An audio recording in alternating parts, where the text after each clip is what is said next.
So if the problem with the media is mass commercialization of the truth, then I think what the solution is a grassroots movement from the bottom up to take back that truth.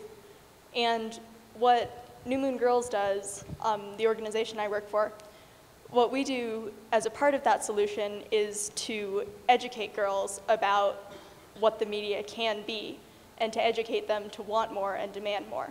So, I mean, as I said before, the fairness doctrine went away. Now it's about money. So what we need to do as the solution is to make it profitable for the people who run the news to give us real news and real information. So, I mean, New Moon Grrls, we play a pretty specific role in that. We're not trying to be the New York Times. We're not trying to report the fastest and most accurately on the top headlines of the day, national debt, the war in Syria, any of that. But what we are doing is we're educating girls, and a lot of the media is aimed at girls. And a lot of that media, as YingYing was saying, it's very appearance-based.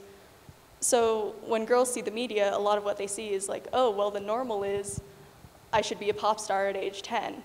I should be, I should be on Disney Channel at age 15, and I should have a beautiful singing voice to match my even more beautiful face thanks to Photoshop. So what New Moon Grrls is doing is we're educating girls to, we're showing girls doing real things, being real people, so that when girls look at that, they can think, oh, look, I'm a real person. I raise money for the causes that I'm passionate about. I travel to interesting places and meet interesting people. I help out in my community. I do volunteer work. I work hard in school. And those things that real girls do, so that when girls go out into the larger media space, they can see that there's something more and that they can demand more and that that's an option for them. The other unique thing about New Moon Grrls is that we're ad-free, so we're not kind of held to the standards of the advertisers. So, instead of kind of telling girls what they're interested in, like, oh, well, you're a girl, you should buy lip gloss. We're listening to girls and reflecting back what they are interested in. So that's kind of what me and my organization are doing to help with the solution.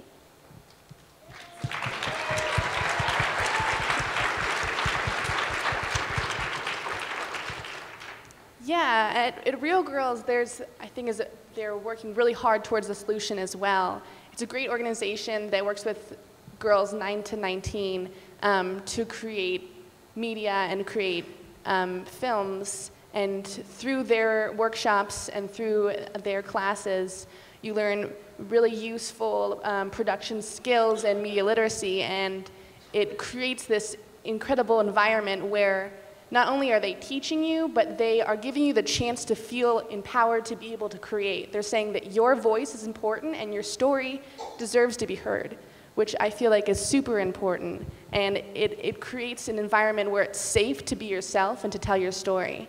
And not only are you able to create that, but you're working hands-on with mentors in the program that are media makers themselves. So you are working with these mentors that are very helpful and help you with your work, but also you can see that they are successful media makers as well. So you can see that if I am working hard and I'm passionate about what I'm doing, I can be successful because I see people in my communities that have similar identities as me that are successful and that are working in the media.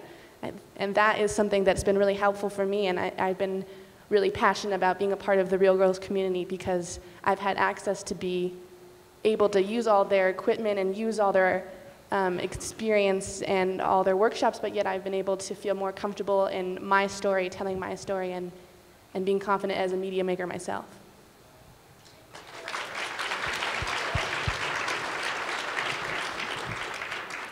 So I really love these stories about alternative media, but I guess how Spark is a little bit different is that we also have a huge focus on critiquing mainstream media. As you saw from our 17 petition, which 17 did agree to stop photoshopping the images of their models, which was amazing.